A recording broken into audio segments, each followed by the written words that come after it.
Hey guys, so for this video, I'm going to be doing a movie review of Bottoms. I think I'm going to do a quick, summary of my thoughts before, so I don't spoil it in case you want to go watch it, and then actually get into the plot after that. Non-spoiler, it's really violent, crude, and, horny. Those are probably the best three words to describe it. I mean, it's essentially about, these two girls who are losers. Everyone in the school hates them, not because they're gay, but because they're gay and untalented losers. And so they decided that they are going to start up a fight club to try to, impress the two cheerleaders that they're both crushing on. And man, does it spiral down into insanity real quick. Oh, it's such a fun movie. So yeah, all the actors were amazing in this movie. I can't recall any actors that I thought were bad. All the characters were great for the, what they were written. It was just a really fun, enjoyable movie for me. It was funny in a satirical way. So a lot of kind of poking fun at a lot of high school tropes, a lot of gay tropes, a lot of social justice issues. They bring up a lot of them, but they're really funny. I thought it was a real written story in a ridiculous way. It's just, I thought, well written for how crazy they were going for. So then, of course, my favorite character was Hazel. She was adorable, but also really dorky. She was kind of really smart, and she was kind of the one who pretty much got the club started and ran it, while the other two were too useless to do anything. And she is kind of naive. She takes whatever people say at face value, so she, people do take advantage of her, lie to her, so it's kind of really sad because she's so sweet. And I might have been influenced by my crush on Ruby Cruz, but I still loved her character overall. My second favorite character was Josie, because I think I related to her the most personality-wise, but she was honestly the funniest of them for me, because she would just go down these spirals of insanity that I thought were hysterical. So yeah, I'd say go see it if you're planning to see it.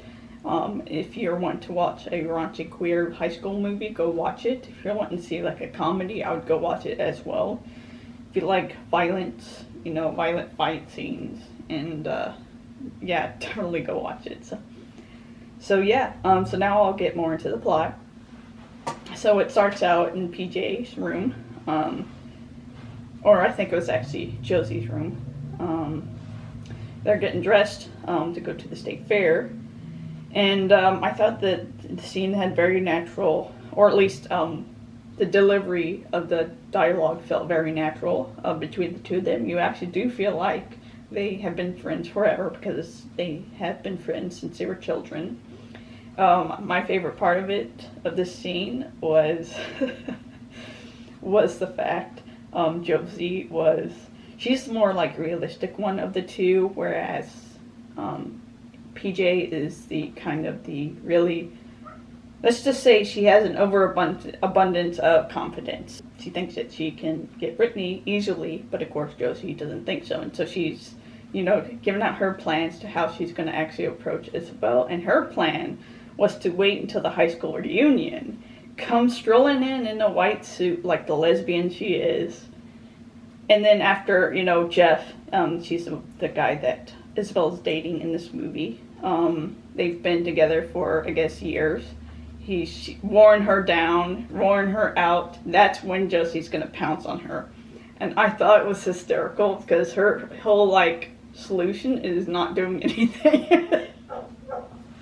And it was just so funny.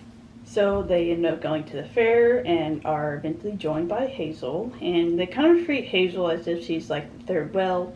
But it's kind of obvious that she kind of just wants friends. And it's honestly really sweet, but also heartbreaking because they kind of like always seem put out by her. And so, yeah, PJ tells Hazel that they were in juvie over the summer. And of course, well, actually, Hazel, asked if she went to juvie over the summer, and PJ's like, yes, they went to juvie over the summer because, whole conversation came up because, Josie had her arm in a sling, and so she was asking if she, got in a fight again, and apparently she thought one of the things that she thought was she went to juvie, and so PJ said that sarcastically, yes, she went to juvie. And so, of course, she takes that face value, and yeah, it was funny. And so they end up trying to flirt. PJ and Josie try flirting with the cheerleaders, but of course that doesn't go well. PJ, of course, was more crude, if you will, and Josie kind of like PJ kind of pushed Josie into trying to flirt with Isabel, and so Josie was more like cute in a way because she kept complimenting her how skinny she was, talking about how thin she was, but ended up making it really awkward, of course, so. But yeah, it didn't go well, and so they're like walking to Josie's car, and Josie ends up having like this whole like panic attack where she starts to like she can't get laid and ends up at her being married to a closeted pastor with a son who resents her and her husband because he knows that they're both closeted, and then she starts begging PJ to come visit her on Sundays. So she went into this whole entire spiral that I thought was hysterical. And apparently the actress, Ayo, she improvised that entire scene. So I was so impressed by it because it was so well done. So, it felt so natural. So yeah, that was one of my favorite scenes in the movie. But yeah, then they end up witnessing Isabel and her boyfriend Jeff fighting because of course Jeff was flirting with a teacher, or in his words, I may have just lightly grazed her breast. So yeah, she gets mad at him and they fight, and Josie offers Isabel a safety ride, and so Isabel gets in the car and Jeff tries to stop him by standing in the middle of the car, in front of the car, and they keep yelling at her to floor it, and he keeps yelling at her to get out of the car. And so she does. She starts the car and she floors it and just barely touches Jeff's legs. And you would have thought she shot him. That's his reaction. So he falls down, and the other football players, they act like he's been shot as well. And so they come running over to him, and they're like holding him as he's laying there dying. It was just so hysterical. It was just chaotic. And so yeah, they end up Josie and PJ end up leaving. And of course Isabel stormed out of the car after that happened because she was pissed at Jeff. And so the very next day they're in the classroom together, and Jeff comes in, and he's on crutches. And apparently people, it's gone around the school that they got into a fight with Jeff and, beat him up and injured him.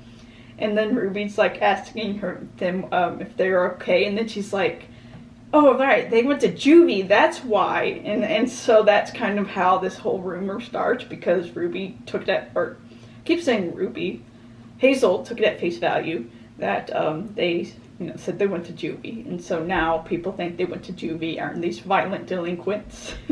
the principal calls into their office and yells at them for fighting Jeff or hurting Jeff, even though they say that they didn't.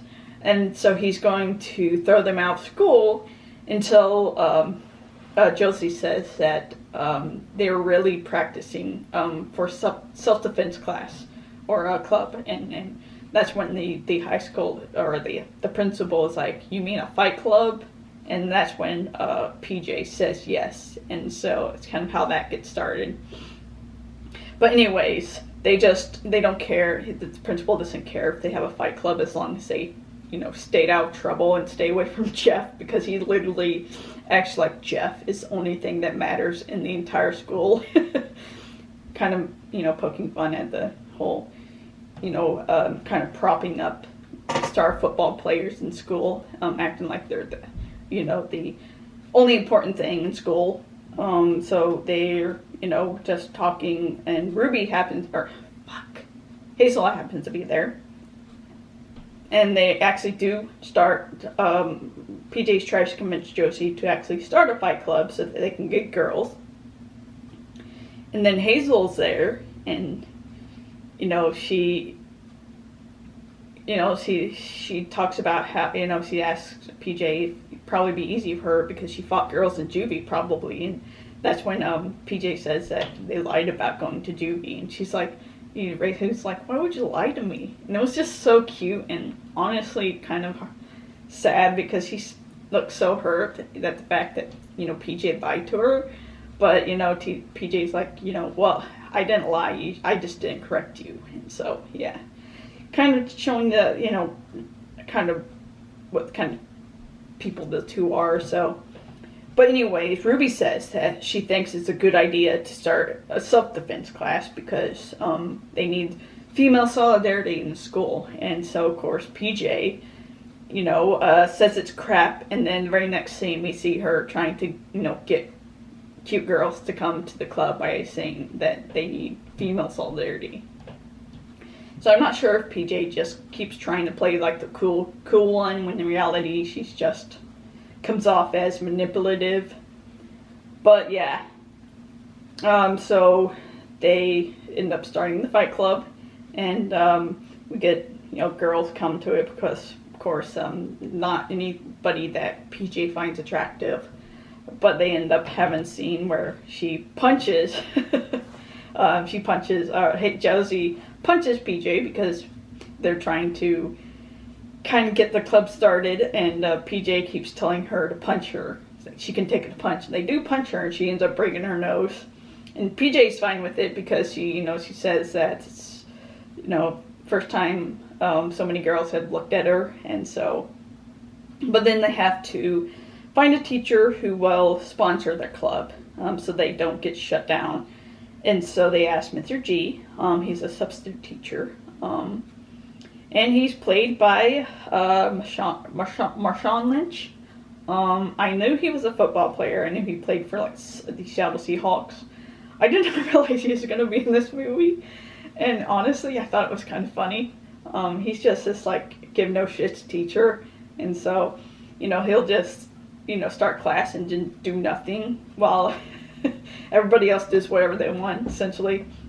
But they're able to actually convince Mr. G to, be the sponsor for the fight club. And he kind of does it as a way to, I guess, be an ally, but also he said his mom says she needs a hobby. so we get this montage of them learning to fight each other, and that was kind of funny because we see them there was a scene where Isabel and Brittany, they're fighting each other, and so Isabel headbutts Brittany, and then they both pass out. I thought that was hysterical because, if you try headbutting someone, you probably would get knocked out too, so I just thought it was funny.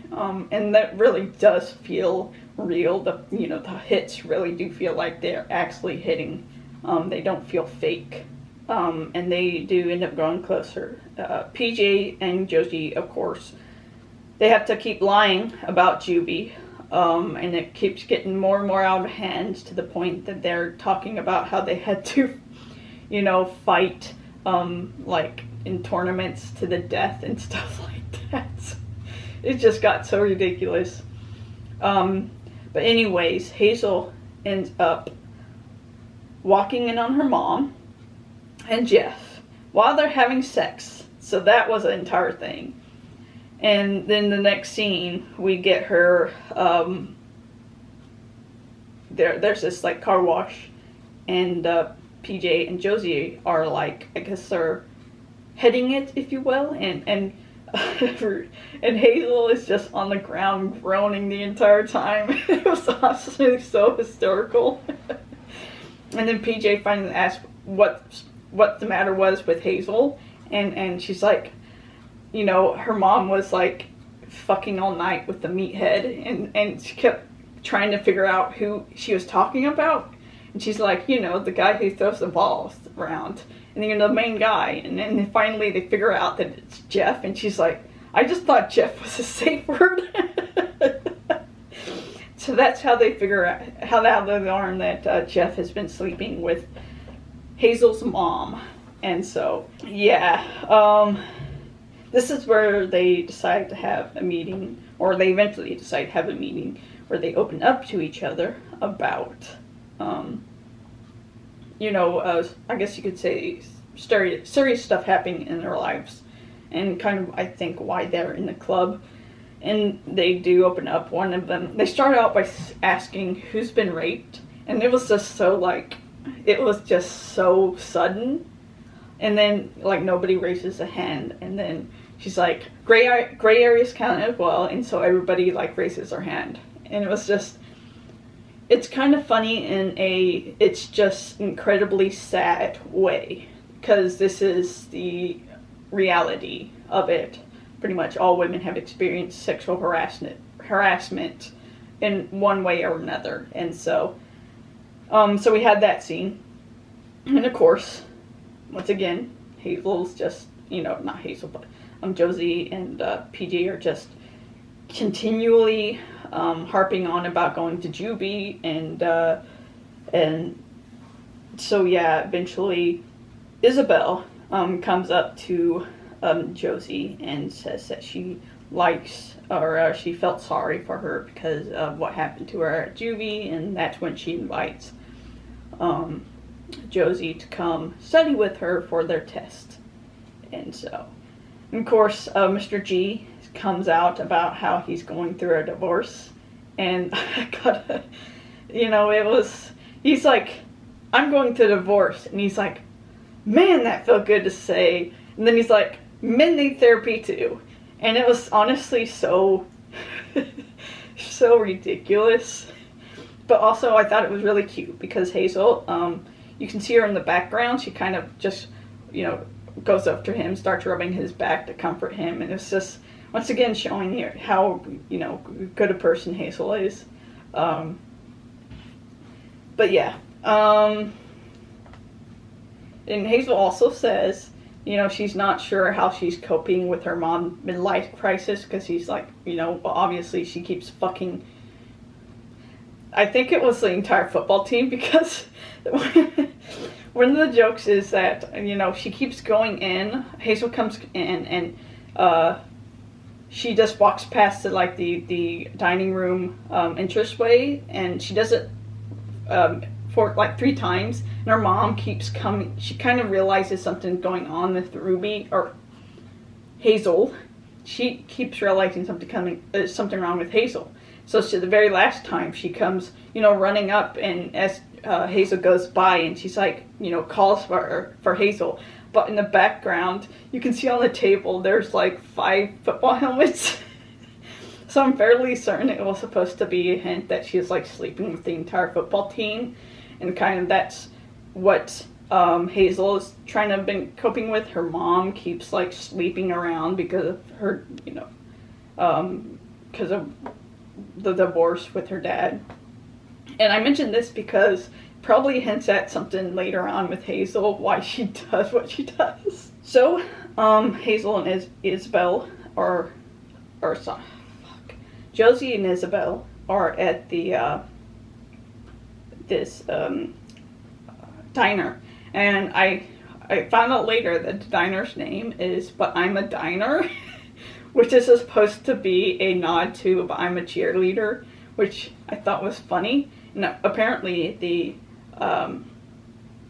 who was the waitress name also was supposed to hint at that movie. I can't remember what the name was, but I do love how they keep putting hints to like queer movies in this movie. But yeah, it looks like Josie is going to tell Isabel the truth, but she ends up telling her instead that Jeff has been cheating on her. And so we get this funny scene where Isabel comes storming into the cafeteria, and Jeff is like at the very end of the cafeteria in this like high table as if he's like the king. And they kept doing this. He's like always treated as if he's actual royalty. And so yeah, she goes storming up to him. She asks him if, you know, he's been cheating on her with Miss Callahan, Hazel's mom. And he denies it until Ruby says that he saw her. And so he yells at her to shut up, you nerd. I've been fucking your mom. And so Hazel, you know, Isabel goes storming out, and all the other club follows her. And yeah, she says she's going to get revenge on Jeff. And that's when Hazel's like following behind, and she's like, what if we create a bomb? And everybody just freezes and turns around, and she's like, a very small bomb. And of course, PJ sarcastically says, yeah, Hazel, let's do terrorism. And then and Hazel seems to like nod in agreement. And so they end up pulling up in a van to Jeff's house, and they're wearing these like masks, and they start egging and toilet papering Jeff's house. And we see them, they're like throwing the eggs, and they're throwing the toilet paper. And they're really terrible at it because they can't like get any to stick on a tree. And it pans out, and he like lives in a mansion, and they're like tiny, and it's just ridiculous. They're doing absolutely nothing. And it was once again very good. This movie is very good at creating these situations and then kind of showing how ridiculous they are. And even PJ's like, realizes how ridiculous it is. He's like, because Josie goes to hang out in the van with Isabel. And PJ's like, you know, we're going to get fined $2 for this. It was just so funny. And so finally, they decide to leave. And PJ's like, where the fuck is Hazel? And then we pan to Hazel, and she's underneath Jeff's car. And she sets the bomb to like 15 seconds, but it's hysterical because she starts panicking. And she doesn't know what to do next, so she starts trying to crawl out from underneath the car, and there's a smack in her head and on the bottom of the car. It's just so ridiculous and funny. Until she comes running out and telling them it's gonna blow, and PJ's like, yeah, it's really gonna blow, and then it actually blows up. And then they start scrambling and try to get into the car, and it was just so funny. One of my favorite scenes in the movie. And of course, the entire time Jeff is in his room, with his back to the window, and he's like listening to this song and dancing until they're finally like peel out, and then he turns around and notices his car's on fire, and he starts screaming. Oh, it was so entertaining. But yeah, Tim, he's one of the, I guess you could say he's Jeff's cheerleader. He's literally treats Jeff as if he's royalty. He will do anything to protect Jeff, and it's honestly kind of funny. Because there's a scene where they're in the lunchroom, and they're getting their lunch, and the lunch lady puts some mixed fruit on Jeff's plate, Jeff's tray, and Tim suddenly stops Jeff from taking it because he realizes there's pineapple in the mixed fruit, and apparently Jeff is definitely allergic to pineapples. And then they point to the sign and it says, was it pineapples are more dangerous than drugs? and they end up like flipping off the lunch lady. Oh, and then they throw the fruit and it hits this like goth kid who then gets so pissed he starts like writing out a plan to blow up the school, and of course kind of once again playing on those tropes, high school tropes. But yeah, Tim, he kind of already knows that they're the ones who did it, and so he also does research and figure out they're not the ones. I mean, they didn't actually go to juvie. And so he tells he pretty much lets on to PJ and Josie that he knows that they did it, and so they get the club together, decide whether or not they're gonna break up, and everyone else seems to be okay with it because at least they got to meet each other, and then but PJ of course doesn't want to. She keeps trying to keep them together, but Ruby, Hazel, and her end up getting into a fight because Hazel pretty much I say is upset because PJ, she only cared about getting a cheerleader. She didn't actually care about anybody in the club, and PJ ends up and Hazel says that she pretty much ran the club because honestly she did. She kind of got them together. She sent all the emails out to communicate with everybody, and she pretty much she's like PJ's like, yeah, you ran the club. She's like, yeah, I did, but if you want me to you can say I can say I didn't if you want me to, or something like that. And yeah, that sets PJ, and she says her mom's was a skank and that she has no friends. That Hazel has no friends, and that really upset Hazel, so she ends up storming out. And that's when Tim gets to her. He sees her storm out down the hall, and so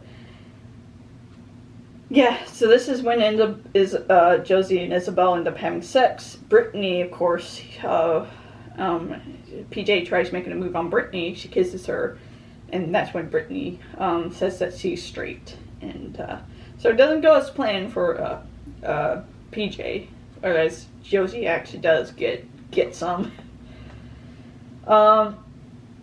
So the next scene is this pep rally for the Huntington game coming up. Tim and Jeff have lied to Hazel to get her to fight a wrestler because she thinks that she's actually fighting against PJ. She's trying to show everybody kind of the progress they have made, but they lied to her, and she's actually going to be fighting Tucker, who is a wrestler in the school and twice her size. She does get a pretty... she does get a few kicks in that were pretty impressive. I like the one where he puts his arm out and holds her head away from her so that she's just swinging in that air. But then she does this, kick his arm away, which I thought was really impressive. But yeah, does not go well for her ultimately. He reveals to her that, or to everybody at the school, that Hazel and I keep getting the names mixed up, that Josie and PJ lied to them about going to juvie and finding the club because it was all about getting cheerleaders and not about actually helping the women in the school protect themselves. And so they piss off Brittany and Isabel, the entire club, the entire school. And of course Hazel, Tucker, the wrestler at the very end, pretty much kicks Hazel in the face.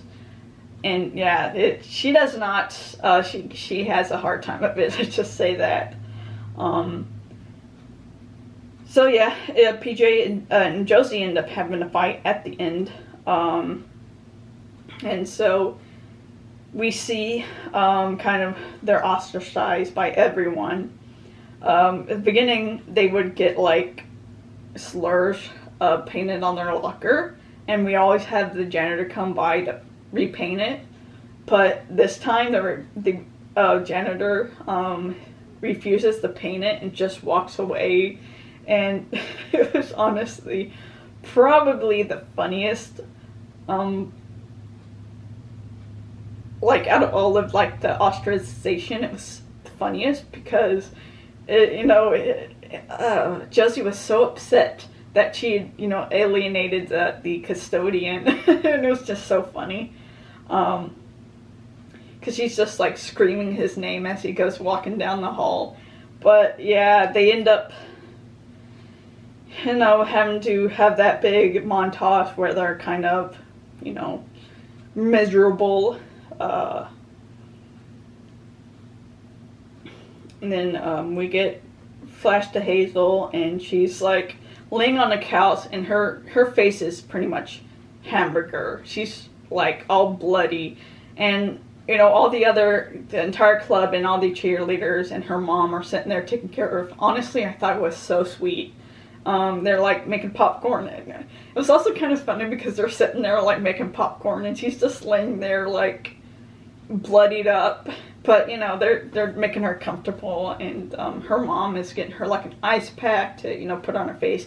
I mean, if anything, you could say her mom still cares about Hazel, which I liked. That we see that she still loves her daughter. But yeah, and then we get Josie. She's kind of just walking, kicking a can down the path, and then it completely stops when you hear a shout. Someone shouts her name, and it pans to this black woman, and she's living in a trailer, and essentially your stereotypical lesbian, I guess, old school lesbian, I guess you could say. And it ends up being Rhodes, I believe her name was. They call her, or PJ called her Gay Yoda because she was their babysitter when they were growing up. And so she ends up talking to her, and Rhodes says that she's not I'm not your gay Yoda, because he's like going to her for advice. But ultimately, she reveals that the players from Huntington are going to kill one of the players because they've done it in the past. Apparently, they burnt one of the player at the stakes along with his pet. They drowned a player in the kiddie pool, and they also pulled a player apart with horses. And then they're going to plan to kill someone else at this game. Honestly, God, it gets funny because at this point you think that there's no way this is actually real. This is actually going to happen. She's just exaggerating or delusional or something like that. But Hazel actually believes, or Josie actually believes her and goes running to find PJ, and she automatically finds her in the school parking lot. And she ends up convincing PJ to, make up essentially. And they do end up getting the club back together. Of course, they have to, PJ has to apologize to Hazel first. So she admits that she was an asshole all of the time. And that, apologize for embarrassing Hazel by saying she has no friends in front of her friends. And of course, Hazel automatically forgives her. Once again, showing what, great person Hazel is. But yeah, they do end up getting together. And so they automatically want a distraction. And Hazel's like, suddenly you guys want a bomb. But yeah, she either able to cobble together a bomb in 2 seconds, or she had the bomb with her. But she happens to have a bomb, and she's like straps it to a tree at the the back of the field to create the distraction. But it does not go off, of course. And so they decide they try to get some of the cheerleaders to make out to cause a distraction. And of course they're just yelling, trying to get them to make out. And then that's when we see PJ come running, and she's shouting Hazel's name. And so Hazel and her make out, and everybody's just like focusing on her. And so one of the cheerleaders, is watching them. She's like, "Oh, I'm gay." And then Brittany's like, "Yeah, I'm not gay. I just like gay porn." And Jeff, of course, it's like, this isn't porn. Is porn even real? Because I'm assuming he's probably referring to the fact that, they're not two girly girls making out, like you usually get with porn. But yeah, it's just so ridiculous. But yeah, they finally, they go down to the track, and Josie reveals that that there is pineapple somewhere. They had barrels of like powdered pineapple, I believe, and that they're trying to figure out what the Huntington players have done with it. That they're gonna kill Jeff, obviously, because he's allergic to pineapples, and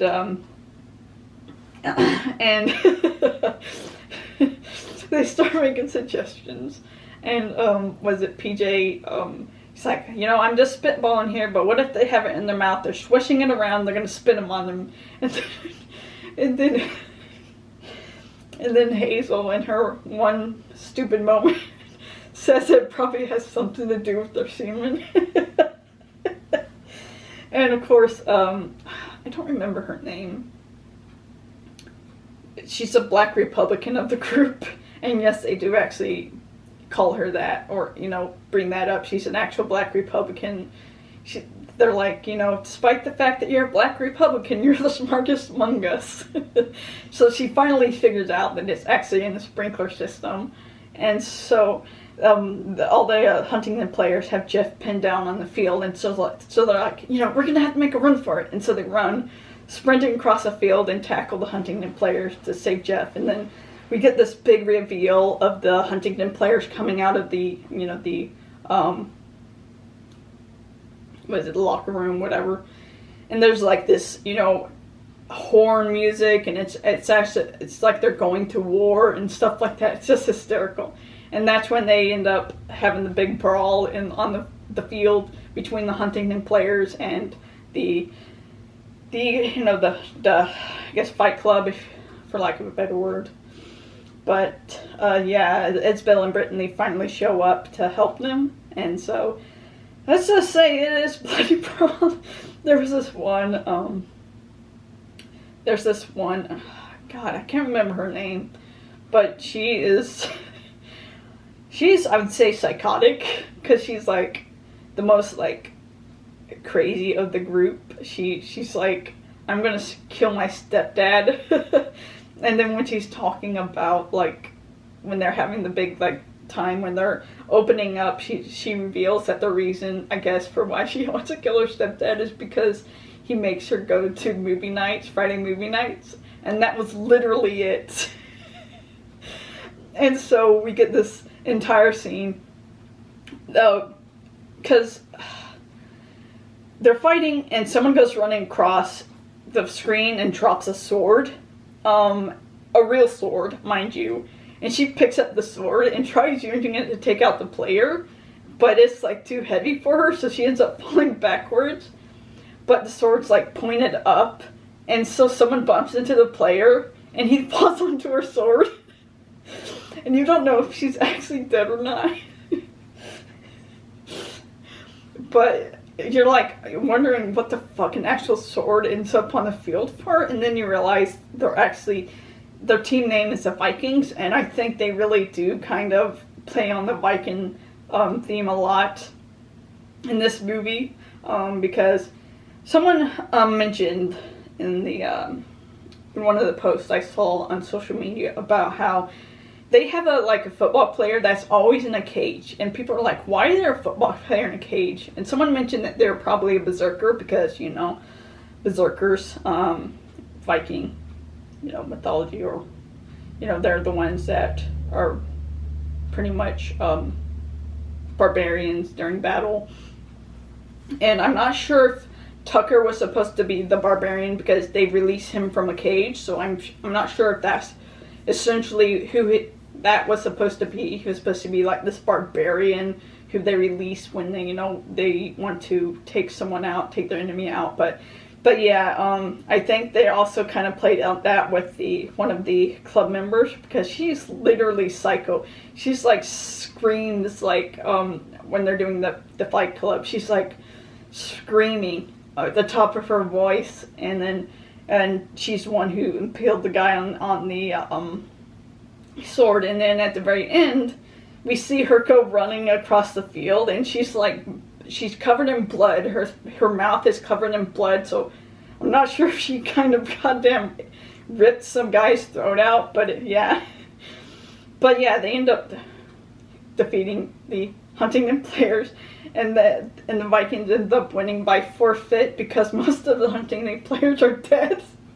Because yes, they are pretty much dead. Josie and PJ do kind of bring it up, and they're like, we'll deal with this. We'll mentally deal with this at a later time. And so yeah, that's pretty much how the movie ends.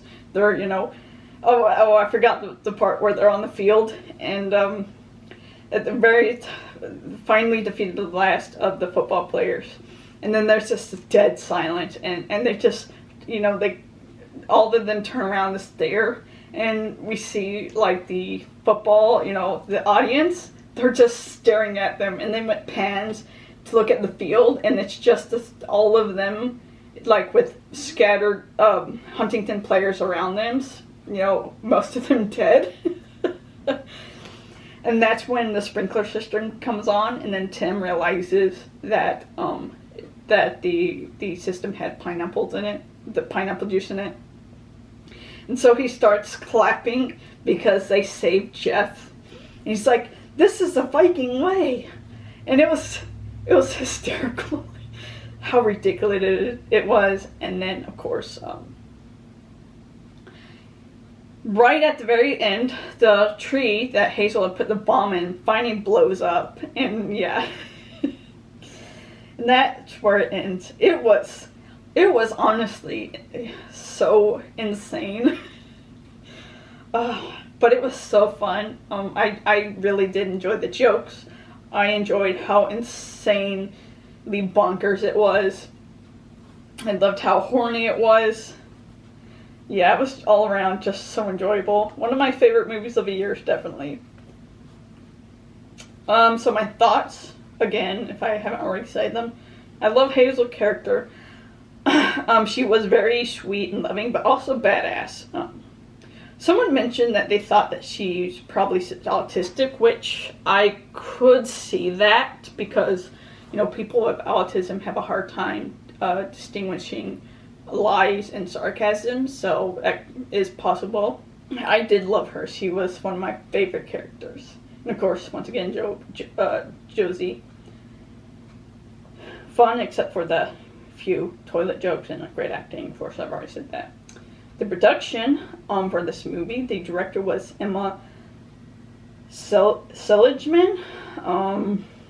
Haven't seen any of her movies, but just from her pictures, I was kind of crushing on her because she looked so much like Rachel Weisz. And I have a humongous crush on Rachel Weisz from like The Mummy. So yeah.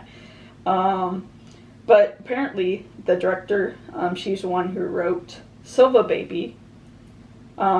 This and Bottoms, or Silva Baby and Bottoms, are the only two feature movies that she's actually written and directed. And she's gotten acclaim for both of them. This one was also written by Rachel. Rachel plays in Silva Baby, but she also helped write this one. And it's from the same producer who did Cocaine Bear. Which, it makes complete sense considering how also bonkers Cocaine Bear is. I know Elizabeth Banks was a producer on Cocaine Bear and now this. So, of course, the cast. PJ was played by Rachel Sennott. I thought she played in Stranger Things, but apparently, I remember her in Bodies, Bodies, Bodies. But I think that's the only other movies I've seen her in. Ayo Edebiri as Josie. She has been nominated for a lot of her movies / shows and has won a few awards, so she has been a lot of acclaimed stuff. Of course, Ruby Cruz as Hazel plays, if you don't know already, Kit Tantalos in Willow. Huge crush on her, and I am glad that she got some stuff. It's, because of the dicks Disney, who I'm fairly certain canceled the Willows show, so fuck them. Can't wait to see her in other movies. And then, of course, Jeff is played by Nicholas Galitzine. I think Galitzine. I don't know how you say his name. He played the Prince Robert in Camilo Cabello's Cinderella. I haven't seen that. I do sympathize with being in that. He plays a racist dude who's supposed to fall in love with an illegal immigrant in Purple Hearts, which I'm still mad at him for actually taking that role. And he plays Prince Henry in Royal Red, White, and Royal Blue, which is coming out. So, yeah. And then, of course, once again, Marshawn Lynch as Mr. G. One thing I did not realize, but I found out about him.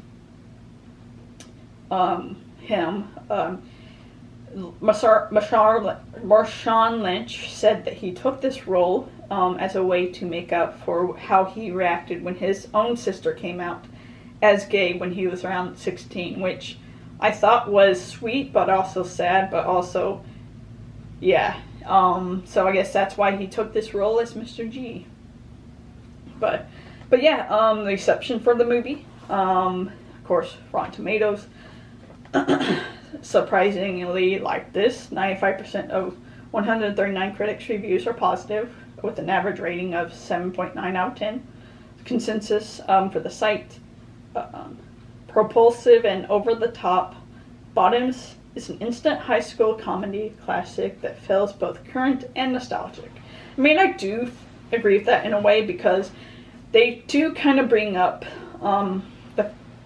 address the fact that this is, I think it was supposed to be in like 2016, but you can still, view it through today's lens, especially when it comes to social issues, like when it comes to like gay issues. So they mention how one of the characters was an old school lesbian, I guess you could call her that, how people hated her for being gay. Now people just hate you for, being untalented gay, because we also had the gay man who's, does the school, productions, the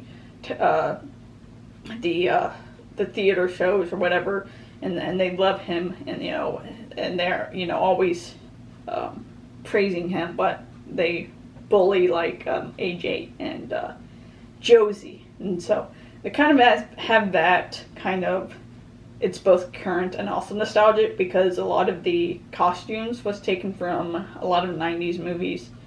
So yeah, so I can see that. So Owen Gelberman from Variety commended the direction and screenplay, particularly characters and humor. Said that Bottoms is unlike any high school comedy you've ever seen. It's a satire of victimization, a satire of violence, and a satire of itself. It walks a tightrope between sensitivity and insanity with a knowing bit of inanity. And it's a lot of moments that are definitely what we once used to call incorrect. Valerie Complex of Deadline admired the lead performances and Seligman's direction, but found some faults with the screenplay, ultimately concluding Bottoms is a fun, but with some slight tweaks, this might have been an epic exploration of the gray areas of queerness and what it means to stand in the center of that as an adolescent, which I'm not sure what exactly she wanted changed that would make it better, besides like maybe the toilet humor, because PJ's character, it was mostly PJ's character, so I was ultimately fine with that because it felt like just part of her personality as opposed to them trying to force all these characters to be just these crude, just crude. And so David Fear referred to the film as the horniest, bloodiest high school movie of the 21st century. The review for Rolling Stones. He lauded every aspect of the film, including its direction, screenplay, and vast cast performances. Definitely, I think, agree of all parts. Direction-wise, I thought it was very well directed because just, some of the ways that the movies were shot added to the humorous moments, I thought. Screenplay, of course, so bonkers, but also really fun. And then the cast, well, I thought they were all very good. The movie has made $4.5 million on a $11.3 million budget, but it was already supposed to go to streaming anyways. But yeah, that was my review for Bottom. So if you did like this video, give a like, subscribe to get notification for all the videos I'll be doing. You guys have a nice night. Stay safe, and talk to you later.